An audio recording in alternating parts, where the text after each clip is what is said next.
I think that just as we're living in a nuclear age, we have grown so tremendously in scientific knowledge. It doesn't seem too much to say that men can begin to awaken to the fact that they haven't grown enough spiritually and haven't recognized their spiritual capacities.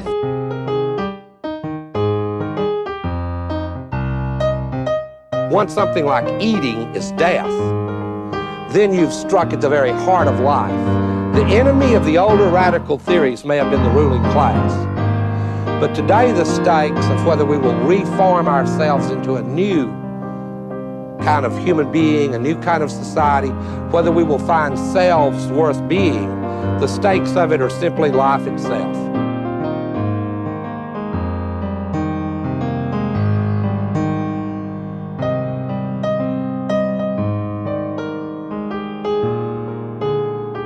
Modernity has created promises that it has no ability to keep. What this means is that we're a society of disembedded individuals, stuck in the impossible situation of being alone together. And what was understood as emancipation has proved to be a form of isolation. It is important to understand that what I am telling you is not simply a cultural history.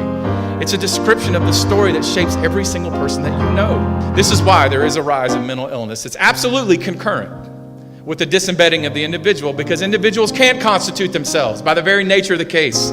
Subjectivity cannot sustain its own weight. We need others to tell us. But we've been given an ethical mandate by the Enlightenment that tells us that that's immoral, that nobody should constrain us. Welcome to another episode of Dustbowl Diatribes. In this one, we're going to take a little bit of time to unpack and maybe think about the last two, well, not interviews, because Cutrone actually gave a talk for the Maurin Academy on the 1848 revolutions, but sort of reflecting on what Chris Cutrone said in the about the 1848 revolutions in light of what John Rao had to say about the same time period and some of the same events, and from the Catholic traditional perspective. So two very different perspectives running around about the same time frame and same type of events, right? And so this ought to be an interesting conversation. Like I listened to both of them again. I didn't get quite all the way through the Rao interview. I got about like 80% through it. I listened to Chris's talk again. So anyway, like that's the plan. And we'll probably make part of this the Secret Grange. So if you're really interested in hearing the remainder of the conversation, because there will be more, the way to hear those conversations is to basically become a patron. We really need the support of people to keep going and providing this content. So consider our Patreon, and I'll put those notes in the show notes below for you. But anyway, like, so leading thoughts, Spencer, like, I'm sure you did the same thing as me and you reviewed both of them. What kind of bubbled up in your mind? To me, the whole thing just reaffirmed this. It's been in the background and slowly stewing since like around the time we started this podcast. But like listening to both of those, and then periodically bumping into normal people who are worried about like normal things, and how like there's like a huge gap between the types of stuff that Rao and Cutrone are concerned about and even what normal people that think they're interested in politics are thinking about. And I'm just accepting that I'm this sort of monkish hermit type person who I care about these things, but I think I've been laboring under the delusion that caring about these things will add up to some sort of change in the world, and I'm increasingly doubting that, which isn't to say I think it's useless or not worthwhile, but that's a long way to say it all makes me feel very melancholic, I think. Does it make you feel kind of small in the grand scheme of things? Is that part of what you're feeling? Like, Partly, yeah. mm, Yeah. mhm. Not entirely, but partly. And also I have like a melancholic temperament, so there's probably a sense in which I'm just projecting my own preponderance of black bile, or however the theory goes, onto politics and onto history. Black bile, that sort of sounds like medieval medicine time. Hildegard von Bingen might be helpful, but I don't know, like I I hear what you're saying. Both of these guys are theorists of a type. Both of them are longer view types, so they're taking this big step back, right? And especially Cutrone being a Marxist, he's looking at like the vast sweep of human history, and he sees all of Right, this. dude. Rao too, yeah. Maybe I think Cutrone a bit broader. He takes in more, I think, I because he disagree. feels, huh? I disagree, but go ahead. Okay, you can tell me why in a sec, but like I'm thinking Cutrone deals with, centuries of economic development, technological development, political developments, and how all of that feeds into what happened in the mid 19th century and beyond. So, and when I listened to Rao kind of seemed to exclude the economic and technical as like he didn't exclude them as in the conversation, but as like sources of the change. Because I thought that Rao was focusing more on he's more of an idealist in the sense of people make decisions, or people want this, or people decide that, and they make this mistake. What makes you say that Rao is about similar when it comes to his scope? Because I don't think people I don't think anybody is either an idealist or a realist. They might conceive of themselves in those terms, but and granted, I've listened to more Rowd than just our interview, so I have and I'm more predisposed to. We've talked about temperamentally. I'm more predisposed to bend over backwards to try and charitably interpret somebody and fill gaps in their arguments that they don't. Mm. I don't where there's a kernel of truth is, yeah, he does tend to think that politics and culture flow from our ideas and our cult. But I don't think he would admit that there's some sort of dialectical relationship that once we've made a world of factories and trains, that does further condition us to think along sort of uh, Catholic exclusionary and sort of Promethean lines. I don't think he would not deny. So put another way, he's not denying that the material to some extent conditions our consciousness. Okay. Yeah, it probably does benefit you to have listened to more of Rao. I do remember him saying at one point, making a comment about I forget the word he used, but sort of like the dark satanic mills type of comment about, these things happened, and then in a way he was conscious of the reaction to those things. But I'll take it. And Cutrone is not like somehow not an idealist. I mean, when you really push him, he hits you with like this kind of Hegelian or this post-Hegelian dogma. Mm. Is Hmm. that realism? I don't think so. Yeah, you can see in the way he even looks when he communicates that he does have like there's the theoretical commitments, but there's also like the conviction that he can make, or that he's trying to make change happen that's contrary to those trends. So I can see your point.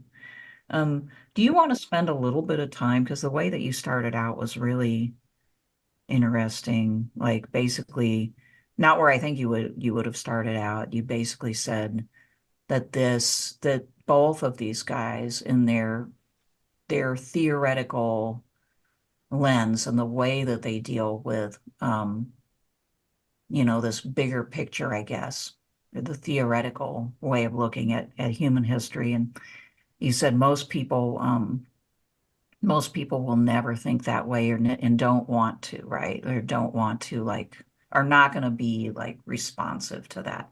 And that apparently you kind of experienced being on one end of that, thinking that, studying these things would sort of help you to make a difference. And now you're thinking maybe they don't. Is that what I heard? I think so. Or at least I'm having a crisis of faith that these things matter. Yeah. Yeah. I think that's super interesting because it is like a perennial issue with theorizing. On the one hand, you can see if I mean, I'm sure you wouldn't say otherwise. If you look at the vast sweep of human history, major ideas have like totally changed the way people live, what they believe, how they work, and so on. We can't deny that, right? Um, but a lot of times those ideas kind of get taken up and become powerful, partly because of the material circumstances that are going on at that time. And so there's the synergistic, relationship. And so I guess what I'm saying is I think it's wrong to say that they don't have any impact because they've clearly at certain times in human history had enormous impact. Studying them, perhaps studying them is always valuable in my view because it expands you as a person and your consciousness, and also your readiness, I guess. But we're living in times, I guess you could argue, where the material circumstances don't seem to be right for enough people to grab hold of a new set of ideas. Or, well, maybe we're living in times when Trumpy folks are actually doing that. But like, What people? um, I use the term Trumpy, but like the I do sort. I do not agree, but go ahead. Well, I mean, it's the closest thing I can think of to kind of like a quasi mass movement going on in our own country right now that's largely like not led though by any coherent um philosophy. And but It is led by a coherent philosophy. what it is? I think so. Okay, well, who is providing that? Like who, like what one person's providing it? I don't think any one person. Well, okay, like normally one person or a group of people actually kind of like, John Locke, right? Sort of crystallized the thinking of the bourgeois revolutions. Yeah. And right, so like it kind of is the way I think anyway, like to find an argument, you have to find an argument made by a person. Yeah, it's still John Locke. It's still whatever. I mean, it's too crude to put it that way, but there's a direct I've accepted the whole retarded argument is a straight line from Locke. For the Trumpian people, there is a taken for granted notion of bourgeois right from Locke through Washington and Jefferson and Andrew Jackson, even up, I would argue, through like FDR and Eisenhower. And now they feel aggrieved because their American dream is gradually turning into a nightmare. And they're right to sense that we are increasingly living in a nightmare. Or at least I think closer to the truth is that like modernity is a time of extremes. So every day we're getting closer to better times and worse times. And the cognitive dissonance of all this stuff, the Dust Bowl, is unbearable. But at least we have a narrative of rallying together for our bourgeois rights. And hence I hear like in certain like Republican circles, people are wearing like 1776 shirts again. Yeah, it's been And going on for a while. right. And 70s probably. Yeah. I mean, this is kind of an iteration of that to a certain extent, but it has new elements of nationalism. no, It's got nationalism is not new, even in the well, modern American it's sense. new elements of nationalism in if we are to separate out the actual ideology that you're talking about, because nationalism does not go with liberalism. It's I the disagree. like the I international opposite. disagree. Well, okay, so it's either free market or it's protectionism, Nope. right? So, Nope. okay, Both fine. all the time. Coexisting extremes. But But theoretically, they are contradictory. That's all I'm saying. I grant you that they've existed kind of side by side. And okay, maybe this is the latest weird iteration of this, mhm. but The contradictory nature of capitalism and liberalism has always been nation states and internationalism. okay, we just can't call that pure liberalism then, Sure. because it's not. But like, sure, in the American context, we've had the two kind of coexist. Um, is From this from the very beginning. so? I guess what I was thinking was this is a mass of people that is dissatisfied.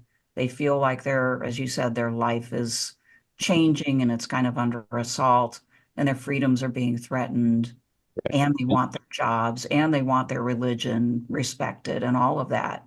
Some Some of of them. which is And liberal and some of which isn't. and if we're being maximally charitable, I think they're more worried about their children and grandparents' future or grandchildren's future than like their own. Having known many of them, I would say no, but like fine. I mean, I don't know all of them, but the ones that I do know and am familiar with don't think about as much about their kids and their future as you would think. Much. Or Fair enough. do it only very narrowly, as in, oh, I hope they can have a job, or I hope that they can, that I have money to give them when I die. But they don't think about like the quality of their life or their environment. We know that. They're not thinking about that at all. Well, because pure liberalism requires excluding those considerations now. Yeah, and So they're not thinking about their education because it's very narrow, or they try to make it more narrow because they don't trust their kids. right. Um, Right, but but it's that very narrowness of education that allows them to hold on to this parochial Anglo-American political ideal yeah, in kind of vague sense. But that's why I insist there is a political philosophy. It is more or less coherent, and it is very historically precedented. okay, I would agree that there is a political philosophy. I disagree that it's coherent. I think it's really stupid Yeah. and Well, that un makes uninformed, but it's there. But and I guess to go back to what I was trying to say earlier, if there was like somebody in this mix who actually had a coherent set of ideas and could lead, this thing could become a real revolutionary force. But there is no such person. There's no one person or one group of people that's actually creating a coherent, motivating philosophy. So what we've got is people who are like, I thought America was one way and it's not, right? But they don't know no, exactly what's wrong and they don't know what to do about it. sure. Right, and that's why American politics is um, the like filthy bathroom that it is because it's just a giant mess. And that's where the real, again, you run into people and they're back at like, oh, Trump or Biden. And it's like, even if you want to think that way, I think the real question is in 28, 32, 36. I don't know when. It's really Kanye versus Buttigieg or something like that. To me, that's the only somewhat way to have that kind of, that's what the future looks like, I think. Isn't, in a way, wouldn't Kanye versus Buttigieg be kind of just another iteration of Biden versus Trump? Just more extreme. Yeah, even Yeah. crazier. I mean, we're going into like um the sort of like type of governments that you might associate with Latin America, right? The authoritarian kind of wacky, the charismatic leader, left or right, that like, I don't know. It's kind of like going into idiocracy. That's kind of what's happening here. So this made me think, I went back like many episodes ago. I referred to this book by John Rao, Removing the Blindfold, 19th Century Catholics and the Myth of Modern Freedom. And then after re-listening to it, I picked it up again and started reading, and I wanted to read a section. Okay. It's like a page and a half, but it's really good, and it is adjacent to this whole discussion. Okay. For people that have it in print, it's page 66, section D, and it's titled The Historical Overlapping of Ideas and the Confusion Caused by the Role of the Illogical in the Revolution. And since Rao is in the like Catholic counter-revolutionary tradition, when he talks about the revolution with a capital R, he's talking about everything from Luther and Calvin, although he'll admit that there were antecedents even before then. But he's talking about everyone from Luther and Calvin on through the Enlightenment, on through Marxism, and now he would argue it would include like the woke left, the new left. So what does Luther have in common with college kids on college campuses, chanting from the river to the sea? That's what he means by the revolution. It is in this broader 500, 600 year sweep. All right. So back to the historical overlapping of ideas and the confusion caused by the role of the illogical in the revolution. Here we go. History, as we have already noted, is not the product of ideas alone. It is the product of ideas that are worked upon by men. Human motivations can be logical and illogical, good and bad, consciously known and unconscious, varied in the extreme. Even when some ideas are logically developed in history, the manner in which they are packaged and the hopes with which they are invested can often be very odd and illogical indeed. It is important to emphasize in this context that history is filled with examples of people seizing upon some new idea while retaining older beliefs and ways of behavior that contradict that concept fundamentally. Indeed, older ideas and the consequences drawn from traditional beliefs and ways of behavior very often exercise their fullest influence in their most developed form precisely when their sun has begun to set, or their greatest challenge has emerged. It sounds very Hegelian, like the owl of Minerva flying at dusk. But hence, a society struck by a new idea cannot be said to be the product of that new concept alone, or sometimes even at all. Neither can the first promoters of a new belief necessarily be said to have expected or desired all its future consequences. They, after all, were themselves formed by already existing concepts, lifestyles, and expectations. Yes, the logic of a new idea will run its course, but mixed together with older perceptions and desires that could well blind the very people responsible for its launch to its further rational development. This, according to the Civiltà, which was that Jesuit journal that he loved so much, was precisely what happened with Protestantism. Its quote-unquote new idea appeared in European society amidst the ever more complete development of older Catholic beliefs and ways of behavior. Events of the 16th, 17th, and 18th century therefore reflected Catholic as well as Protestant influence, even if it was the new approach of the heretic and his quote-unquote enlightened heir that made the great splash in people's minds. A Luther or a Calvin, and one could also say a Locke or a Voltaire, cannot automatically be assumed to have foreseen or willed or caused the precise future development of the revolution in all its characteristics. In many realms, they too continue to speak and act based on residual Catholic influences over them. Ironically, they also often taught and lived under the presumption that Catholic ideas continue to shape others, however much in principle they might condemn such an influence. In other words, the type of man they figured into their calculations was formed by medieval Catholic Europe. They could not predict how their calculation would be affected when men were truly formed by their own revolutionary ideas and institutions. The logic of the new idea promoted by the Protestant Reformation and then by the Enlightenment proceeded apace.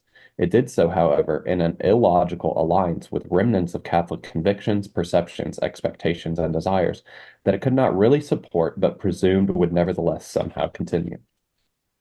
The presence of Catholic remnants within a revolutionary environment caused a confusion for those living within it that cannot be overemphasized. Revolutionaries who claim to want to achieve truly revolutionary goals are held back by Catholic habits that they may not even recognize as such. Those among them who retain Catholic desires may attribute the good deriving from Catholic ways of behavior to the revolutionary ideals that actually destroy them. Catholic words may be given revolutionary meanings, while Catholics are seduced by the revolutionary co-option of their language to work towards anti-incarnational goals.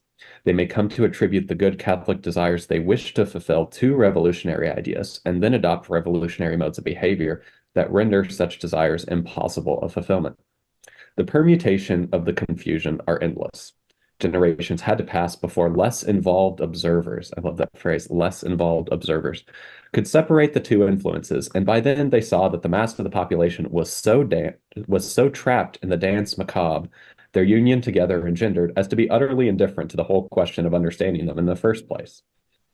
The revolution, therefore, is a complexity. It is at once both logical and non-rational, or both logical and irrational.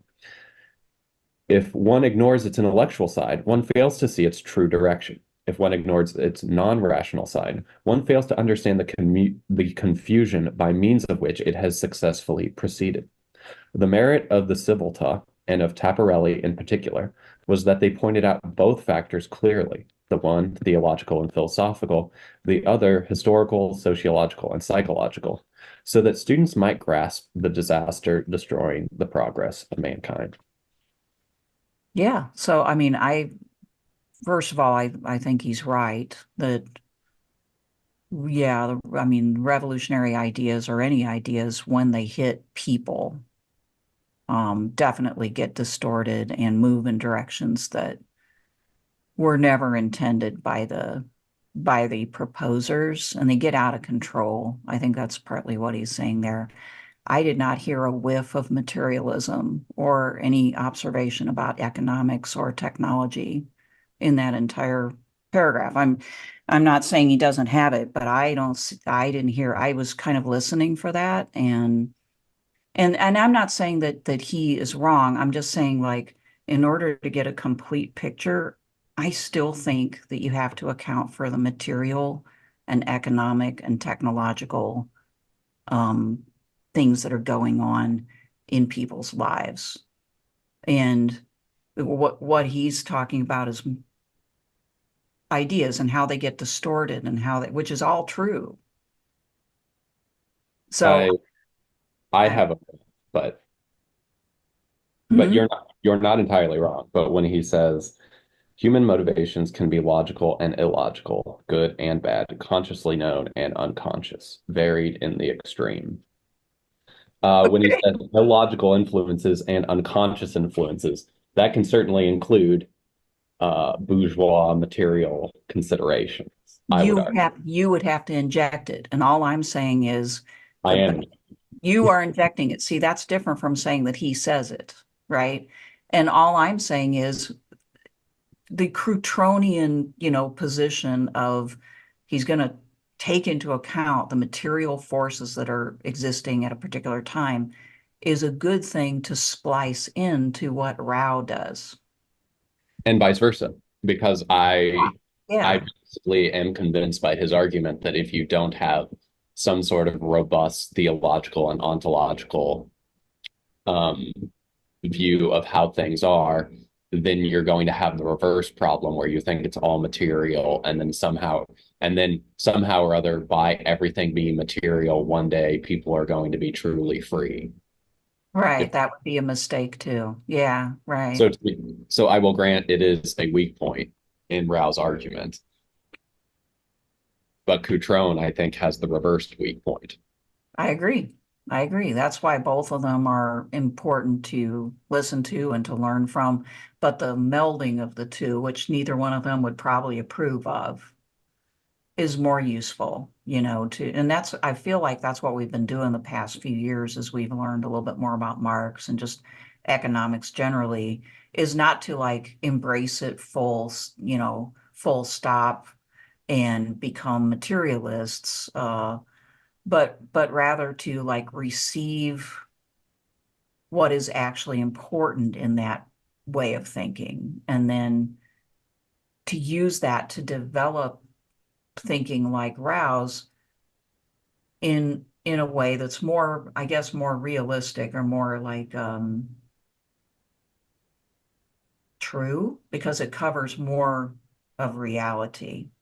I think both positions make a mistake in not acknowledging the other and not incorporating it. But like you pointed out a while ago, I mean, in practice, Cutrone kind of operates like most Marxists do, in a way that does acknowledge, without it being spoken, the power of ideas. Because otherwise they wouldn't be out there trying to propagate those ideas, right? Sure. Nobody's a pure materialist in practice, but in theory, I think he would. Well, you may disagree. Like in theory, maybe he isn't either exactly a I pure. think we're always already both, Mhm. and we can try and suppress the one or the other, or Right. have it be the background. But I would suspect that Rao maybe subconsciously represses that. I doubt if he's doing it consciously. It's just that what's most important to him is how people have thought about religion and social matters, and maybe because of that overemphasizes the power of ideas. Um, and I'm not even saying that he would benefit from like learning or like incorporating more of that, but we surely can. And that's what makes people uncomfortable about the Maurin Academy. If they're going to have you know, if they aren't attracted to us, or they come for a while and then they're like, ooh, it's not all Marx, or ooh, it's not all Catholicism, it's not all, you know, environmental stuff. And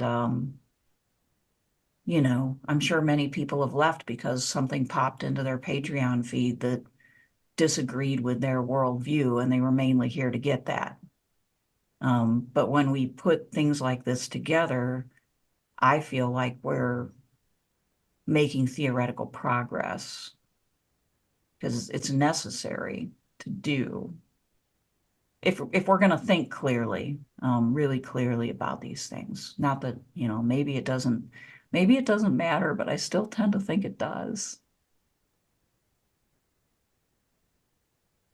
and that's what I'm despairing of. I just want to read the sentence from towards the end of that again, because I think it directly bears. Generations had to pass before less involved observers could separate the two influences. And by then they saw that the mass of the population was so trapped in the Danse Macabre their union together engendered as to be utterly indifferent to the whole question of understanding them in the first place. Yeah, it almost describes who we are right now at this very moment. Right. And then And it's in that dance. Well, what can critical mass of right-wing Americans hold on to? And it is some incoherent mix of the Bible and Locke and Jackson. mhm. Which you can't really blame them for like grasping around at what's available, right? It's not like they, in our current degraded state, have access to a quality education or upbringing. I mean, most Americans were raised on television and the internet, right? And their schooling has been just continually degraded to the point where, you know, I mean, the fact that a lot of Americans are still somehow like able to even identify with the Bible or uh, the the American Revolution at all is kind of extraordinary. Um, there's there's potential there in that sort of grasping that is just not being uh, it's not being managed appropriately. And I suppose that's, you know, that's the morass. That's the image of the morass that we're in, is that no one can rise to that occasion who can get the attention of the public, and Right. minds are closed. Right. And you need a charismatic demagogue that can like consolidate the lowest common denominator of their coalition, and that was Trump. And I'm still calling it. One day it's probably going to be Kanye. Kanye or somebody like him. Yeah. Right. I'm not saying it absolutely will, but I Right. can't any person on the national media landscape that has a better shot of being Trump's successor. Right. And the problem with that, of course, is that, and it would just take a miracle if somebody much more with it than either Trump or Kanye, somebody who could kind of like take command and actually try to like bring order back to chaos actually would be it would be a miracle, a sort of benevolent intelligent Trump that could actually harness that. And that only, But that's the exact appeal of for the other half of the country that yearn for like a second Obama. And I'm using Buttigieg as an example. That what if we could have someone who theoretically is as demented as Biden, but we can feel good about and seems competent. well, but I'm talking about somebody who's vastly superior to that. I mean, the only way that you could move the needle with this kind of mess is if you had a benevolent leader who was actually, not only highly intelligent but charismatic and, was not in it for the wrong reasons. I don't think a Buttigieg or another Obama fits that bill. I mean, they're ordinary politicians and, like they represent like the status quo. So Trump sort of, if sort of like granting you quite a bit of that argument, for a lot of people, I mean, he's somebody that people project their ideas onto clearly, so if you're religious, he's a Christian. If you're not, he's not. If you're a racist, he's a racist, but he's not if you're not. And, like if you're a capitalist and a free market guy, he's that. But if you want to protect your economy, he's also that. So he's got that sort of charismatic element of, bringing, Partisan. yeah, right. But he can't lead. He just, But the purpose is not to lead. The purpose is to patch up the status quo and reconcile. exactly, that's what I'm saying. Yeah, right. But in these circumstances, if you had somebody emerge who actually could lead, Mhm. these are the times in which that could happen. That's what I'm saying. Right. And I'm saying the reverse is also true. It's the times it could happen, but it's such because the times are getting increasingly desperate, it makes it actually even harder for this would-be Messiah to come along. Right, this political savior. Yeah, I think so. Yeah, like where are they? The people who might have in the past risen to the occasion are running for the hills. They're all, and this is part of our world now, the way that people are conditioned by their society. It's like, circle the wagons. I'm going to quit politics, or I'm going to like step back and I'm just going to try to live my own life, right?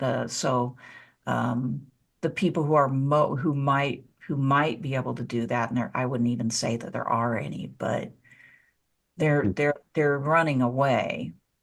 Okay. Would you humor one more page from this book further along? Yeah, absolutely. Okay. We're jumping forward to section G, the revolutionary reduction of freedom to feeling, will, and force, page 78. Unfortunately, the Civilta insisted, the revolutionary can never be free. He cannot be free, and remember that revolutionary is in this very broad sense, to include basically all the Protestants. The revolutionary can never be free. He cannot be free because not just all the Protestants, all the Catholics that have internalized all these ideas. Mhm. He cannot be free because depriving himself of the supernatural aid of Christ continued, that's his term for the church, or the Civiltas. The idea is like, since the church is the mystical body of Christ and the visible body, Christ continued. Depriving himself of the supernatural aid of Christ continued, And stressing the independence principle disguised as freedom, he quote unquote frees himself entirely from wisdom, from conscience, and from everything that would enable him to order his actions to a good and true end, everything making his actions really free ones. In the process, he enslaves himself to his willful passions, and inevitably to the dominion of the strongest feelings and wills around him, which operate on the basis of pure force. He makes, and again, I think there's a material implication of this, even if he doesn't spell it out to your satisfaction. He makes a theoretically untenable teaching of total depravity a freely cultivated practical reality. Revolutionary Protestantism can clearly be seen to encourage this development directly, in renouncing belief in free human action formed by wisdom, a belief which the ideal of total depravity renders impossible. Protestantism turns the world into a lion's den where everyone is at war with everyone else, and in which earthly behavior has no connection with man's eternal destiny. True, the original Protestants wanted the authorities to enforce God's law, which they argued could be known by faith alone. Still, they did so illogically, or we may say, because they were still half Catholics. The principle of independence, however, logically eats away at God's law, which no longer has the flesh and blood Church of Christ continued to confirm its value. Human psychology being what it is, a deposit of divine wisdom entailing a definite code of behavior having nothing to do with the meaning of life and enforced by authority alone, cannot long be taken seriously by anyone, especially when all belief in a supposedly irrational, unseen God disappears. Protestantism leaves nothing behind but disjointed, willful, warring men. It must dissolve all wisdom, and hence the very concepts of right and justice, leaving only force to keep the jungle of the universe under control. And then he has a quote from Taparelli that really just kind of reiterates. All right, one more paragraph.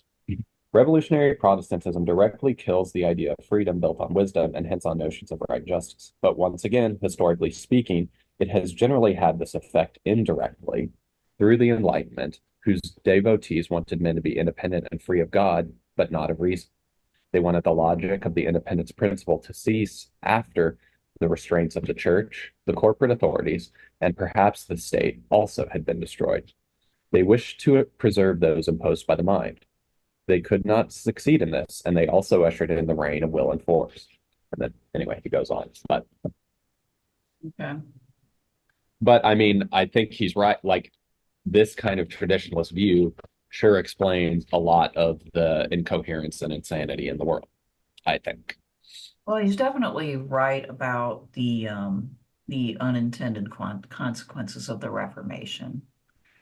Yeah, no doubt. I mean, it's a tragedy, right? And it spun out in all these different directions, and it led to attitudes towards the world. I mean, there's an area where the materialism and the whatever we want to call it that he's doing intersect, which is that as these Protestants emerged, they emerged in the background of a new kind of merchant class that was developing new ways of making money, less respect for aristocracy and authority, and then the Protestant teachings kind of like got taken up by, even though they weren't intended as such by the reformers so much, especially Luther, but pretty quickly because of that context and just because of the way people are, they become, justifications for just making money or, treating property in a very absolute manner, property rights and the kind of gross individualism that develops where, partly because of Protestant teaching and partly because of these material conditions becomes this very narrow, me and my rights as an individual. So yeah, Right. And now fast forward to you own a house in the suburbs and inflation keeps on going and your job keeps not keeping pace with that. And you don't have any yourself, you probably don't have any productive assets. And even if you did, the idea that you could leverage those productive assets to in the MCM circuit. So we're all in this situation where capital is gradually, the centrifuge of capital most people feel is sucking more away than it's giving. Yeah. And there's still a cultural holdout from a period where the reverse was true. The capital was giving the majority of people more than it was taking from them, the majority of people in America, because it was sucking resources from the rest of the world. So then you have like our consciousness lagging behind the material conditions. Right. And part of what's going on there, and this plays into the changes in religion wrought by many, circumstances, but the Protestant trend for sure in this country is that, but when people were, living, or at least a certain type of person was living like fairly well in America, let's say in the 40s and 50s and 60s. Okay. People lived so much simpler and with less. And their idea of prosperity was our idea of poverty.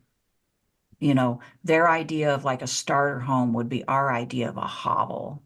They didn't buy a bunch of, stuff. And when that started to happen, money got sucked up everywhere, and now, most of our income is going out in the form of, mortgage payments forever, car payments, services payments, consumables, eating out. And so now the person, there's a reason why, Americans often say you can't like operate a household on one income. It's because they want so much. Why do they want so much? Partly, well, because the whole economy tells us this is what life is, right? And why has that become so predominant? Probably partly due to the developments of Protestantism that fed into that way of thinking, and I almost identified material wealth with God's favor. So all of that, is like Sure. in the mix. Right. Right. And adjacent to all that, there isn't an arrangement between church and state that provides any kind of means to help people reconcile some degree of self-sacrifice to the rest of the whole. Right. Yeah. Our desires are infinite, or at There, least we perceive our desires to be infinite, and we know they're socially limited. And then how do you reconcile those two things? I wonder, I mean, since we're kind of dwelling on the idea side of the equation in this particular podcast, I sometimes wonder, and I used to do a lot of research on honor and kind of manliness and things like this.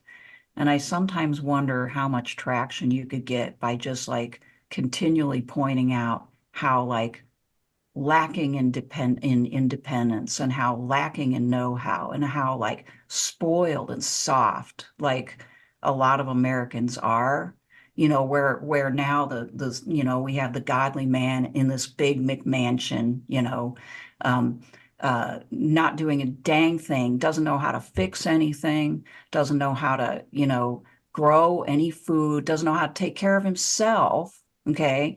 Trying to make enough money to like educate his kids in rarefied, homeschool or, religious school spots where they can be protected from dealing with the material realities of the world and so on and so forth. I mean, it's it's kind of shameful, not just the way they live, but like the way an awful lot of people live where they have no idea like how to take care of themselves, right? So I wonder if sometimes wonder if just pointing out how like soft and vulnerable this way of life has made people might snap them out of it. The same people who go around with the, my guns or whatever are living this kind of like, Well, I think a lot of those people are aware of I'm not going to say they all are, but baked into the quote unquote Trumpian cake is, I think a sense of people's emasculation and like an attempt to try and like be masculine and independent. That's yeah, part of the it's whole deal. yeah, you're right. It is. It's just that it's so distorted, like masculinity, or and if we're going to kind of like be more broad, there is a way that you can kind of see emasculation as applying to both men and women. There's a sort of like just a weakening and sort of like dependency, right, that's developed. But the way that it's come out in our culture is I'm going to now be hyper masculine, hyper feminine, but in doing that, they aren't actually necessarily, it's style without substance. Like there's no there behind it, like the man who's a godly leader, what's he really doing? Like, can he actually take care of business? He can make a paycheck, okay, but is he actually like leading his family religiously or in any other way? What are those kids really doing? Like, I, so there's like this yearning, but it's become detached from actual doing in a major way, it seems like. Maybe. I mean, I'm sure there are people all over the place that are more or less succeeding, given the context, in doing more than what you're saying they're doing. Well, sure. I'm sure there are. Um, but, stepping back from, But I mean, but also when the oven is hot enough, all the cakes are going to be half baked. Like, right. Yeah. I mean, I think it does express a yearning for um, more mastery over ourselves and our environment than we currently have. It mhm, just looks really distorted. sure. Well, and there's a whole theoretical question of what does mastery look like? And does it, I feel like part of what we're doing, like at a theoretical level, is we're like on a tightrope over an abyss, which makes sense why most people don't want to have anything to do with us. And it's like have you seen those like bars that tightrope walkers use to like help balance sometimes? Yeah. It's like, at least just speaking for myself, I'm like holding these two poles of I'm entertaining these like very far right traditionalist ideas, like so far right they're like pre-modern. Hmm. And then, you know, but what if Cutrone's right? And the line from at least Kant to Hegel, and Rao would vote from Luther to Hegel to Cutrone. What if nature is all just flux and freedom is just sort of the accumulation of power for an individual to self-determine, and nothing is true, everything's permitted. Now, there's a lot about that view I don't like, but it sure seems like we live in a world where that ideal is closer to becoming a reality, at least for the elites, than that we could have a holistic neo-medieval society. Right. And and part of where we're in this miscarried interregnum is we're living in this world. Part of the fascination of people like Bezos and Musk's is they at least are close enough to that left-wing ideal that they can at least imagine that they might be gods. Hmm. They do have vision. Yeah, they do have vision, especially seems like Bezos, but it is somewhat, it's a weird combination of sort of wanting to keep the economy like growing, but at the same time taking care of the planet and people. And it's so like it's huge, actually. Um, I don't know.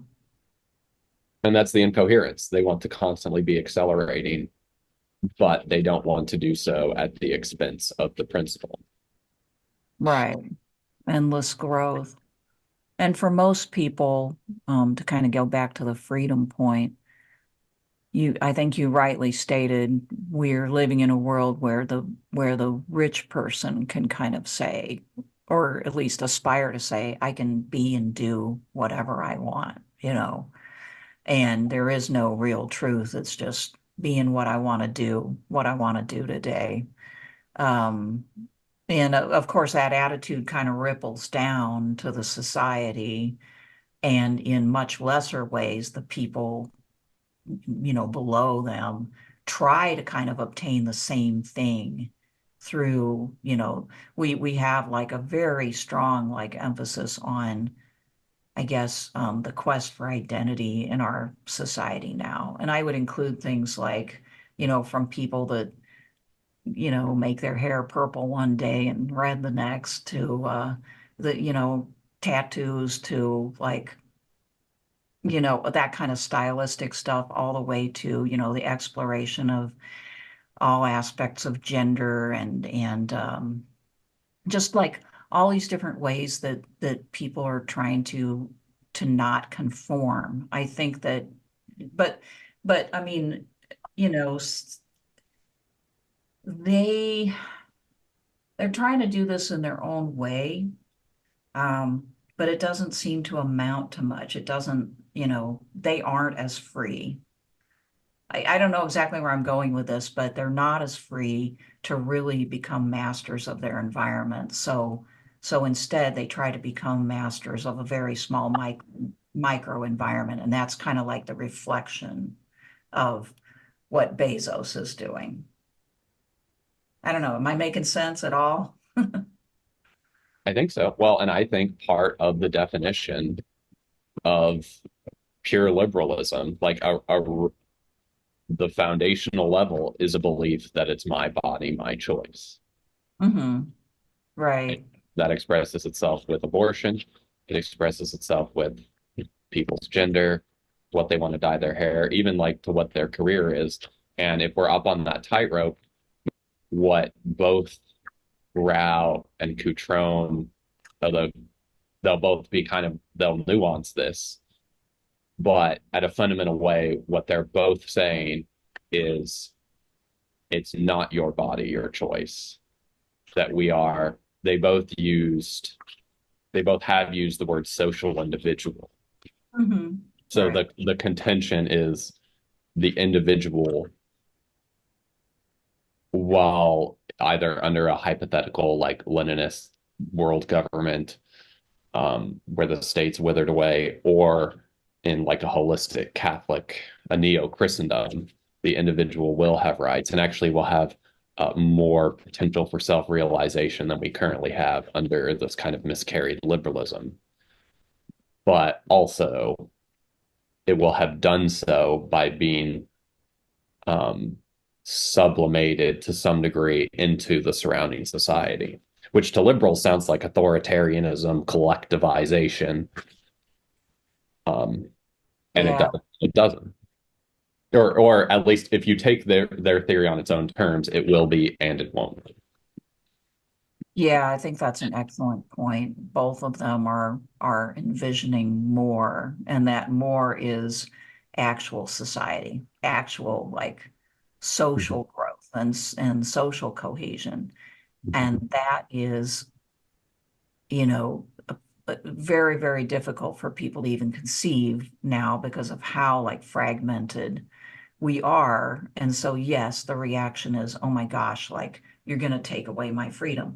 But there is a way in which we can't move past this morass of flailing about, trying to find some sort of meaning in life, unless we, who are social beings, can actually recreate society, right? We really had the fragmenting and the sort of disintegration of society going on here, which has been, very supported by this economy that just allows you to like kind of hive yourself. If you've got any money, the more money you've got, you can sort of hive yourself off from other people and the consequences of, having to deal with them. So if we can get beyond that, we would then have something that we have like been truly desiring, I think, which is belonging and purpose and meaning. That's what people are missing from this equation right now.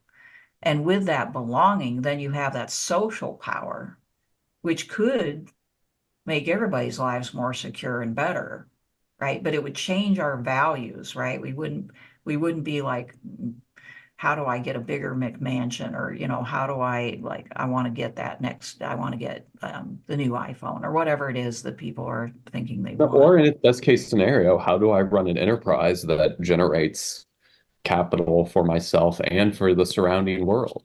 Right, yeah. Like how do I take into account the social needs? Yeah. Well, but that's at its best, liberalism and capitalism claim to do that. But they don't really, right? Like Well, you probably will disagree, but like the way I've always seen that is that the liberalism in theory just doesn't hardly account for society at all. It Mm. erases society. The people who embraced it, and even the theorists themselves, didn't see the full antisocial implications of that theory. They just sort of assumed that people would always be social in nature. They never imagined that it would, slowly erode that capacity. Right. Which is where exactly what Rao was saying, that they took uh, a sacramentalized and supernaturalized population as natural. Right, right, right.